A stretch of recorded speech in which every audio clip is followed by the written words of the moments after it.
I know what I want, and I want to move in that direction. But the dissatisfaction of where I'm at and the power and the momentum of it is overwhelming me, and it's dominating. We have a very powerful recommendation. It'll slow you down a little bit. It's a lobotomy.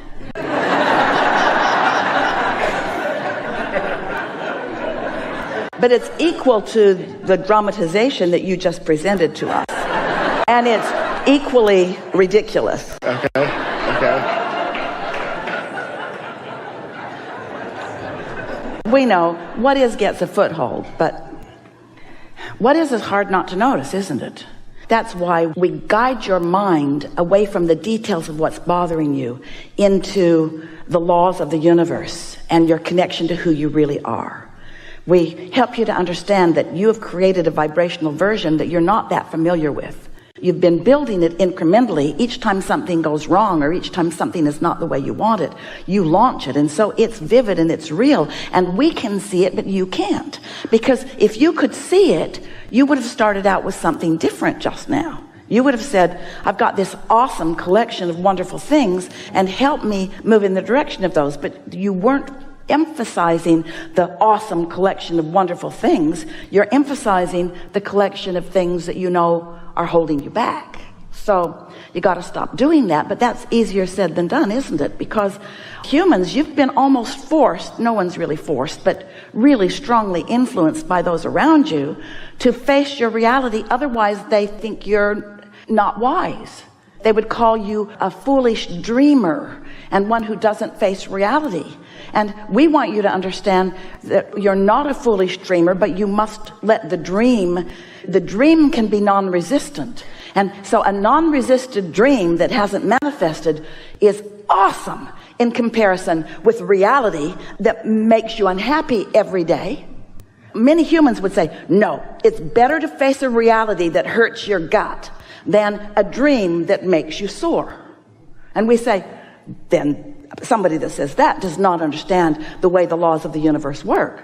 They don't understand how people move from unwanted to wanted, or from less to more, or from sick to well, or from confused to clarity. In other words, there's a path. There's a path. We call it the path of least resistance. It would be better called the path of most allowance. But we don't ever want you to feel bad about having resistance along your path. We just want you to tune in to your broader perspective, who will guide you around the resistance. You have to get rid of it, just don't keep it active. So we want to hear you. We are not trying to dissuade you from your conversation. We just want you to know that you can get to where you want to be from wherever you are. And the reason that it doesn't happen instantaneously is because you have a bunch of beliefs that are in the way. Beliefs that you keep making active that are resistant, that hinder the signal. And it slows things down. And when things are coming slowly, it's a little bit like Esther's grandchildren are coming to play with her. In fact, they're at the guest house now. She'll see them tonight when she gets there. And they're not going to like the speed of the internet. They're not going to like it. At home in Texas, they've got lightning quick internet. Here, system needs to be upgraded. They're not going to like it. The system is not up to speed with their desire. And they're going to complain incessantly. Because you know what it's like when you're up to speed. You know what it's like when you just point and there it is, rather than buffer. And most of you are buffering. You've got these desires, but you're not up to speed with them. And so your life just kind of dribbles in. And every now and again, something good happens and you go, big deal. Because you know your potential is so much more, you see. And so, let's have a conversation. You really spoke to my question. I guess what I'm looking for is the processes of being able to stay tuned in, turned on, and tapped in the midst of the day, in the midst of the chaos, in the midst of the contrast. Well, there are a lot of processes, but just consider this. Consider, what vehicle should we talk about? A train or a vehicle on the ground, a car?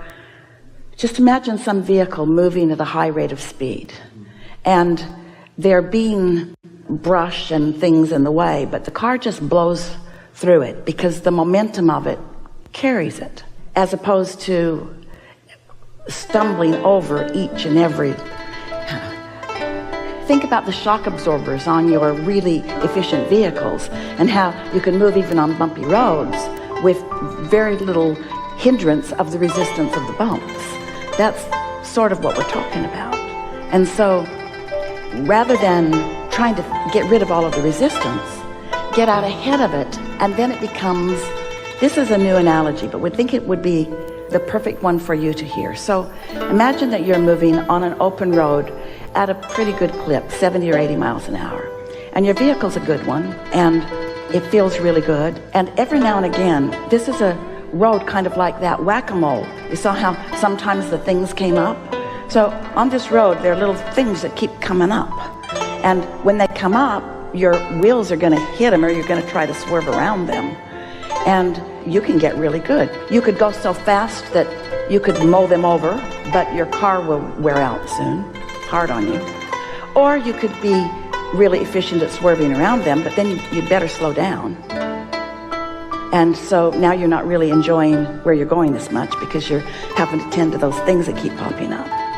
So what we're encouraging is that by getting out ahead of it through meditation or appreciation, meditation or daydreaming, we'll talk about all of those things. What happens is by achieving a different vibrational frequency, you're not calling those resistant things up to meet you, so they all stay below ground. So you're just moving along resistance free. That's a pretty good analogy, isn't it? Rather than being sloppy in your thinking and introducing all the resistance to your trail and then having to deal with the resistance, you get out ahead of it and the resistance just doesn't keep coming up. That's how it works.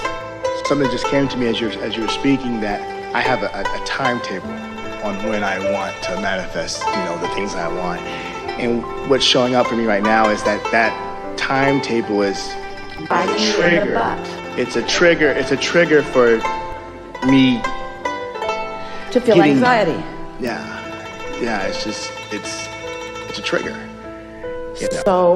So do I just let it go and just say when it happens, it happens? Well, that's the thing. People are teaching you from a place of wanting to motivate you to get out of bed and get out there and offer effort and offer some sacrifice and eke out a comparatively better living to those that are not even trying.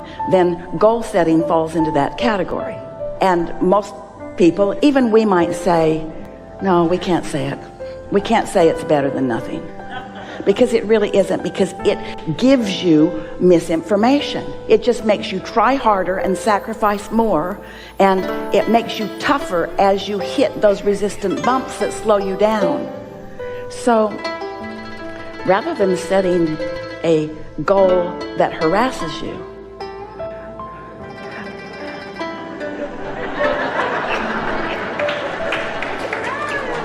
we would encourage you to seek the pleasure of alignment. But before you can do that, you have to know these things. You have to know you sifted and sorted and did step 1, and step 2 has been done for you. You have to know that what you're asking for is a done deal, that you set the goal in step 1, your inner being took care of it, and now you've got one thing to do and one thing to do only, and that's line up with what you've asked for. If you're setting an accurate goal, if you were really telling it like it is, and someone says, what's your goal? You would say, it's now. What? Yeah, it's now. What? Yeah, it's already done. What I've asked for is done. Where is it? Well, that's a little hard to explain, so I'm not going to try. Say to them. Oh, it's one of those imaginary things, your friends might say. It's not imaginary. It's gestating. It's becoming. It's gathering momentum and cooperative components, and it's awesome. And I'm coming into alignment with it. Well, what's your timetable? When it's ready. What's your timetable? When I'm ready to let it in. When I have stopped beating up on myself through sacrifice and struggle. When I've come to the place of enough worthiness that I will let it in. That's the timetable. Well, how long is that going to take? Longer now that I'm talking with you.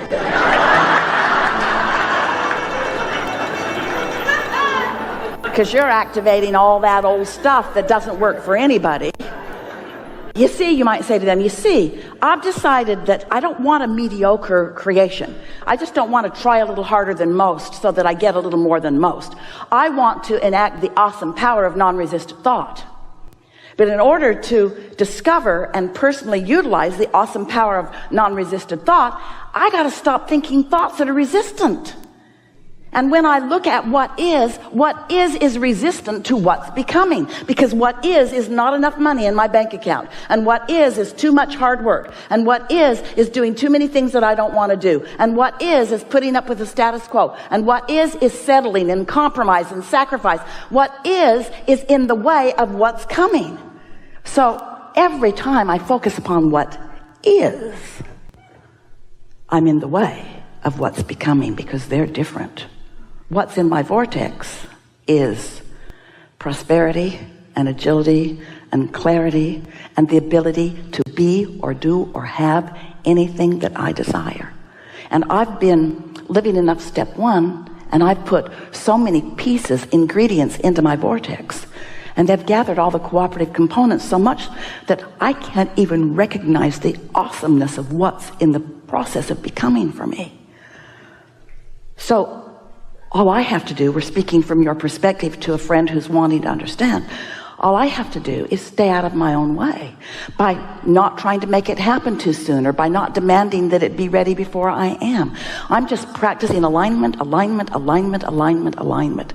And you know what begins to happen? You see, since this vibrational reality, we call it a vortex because it spins like that. It does. It gathers momentum like that.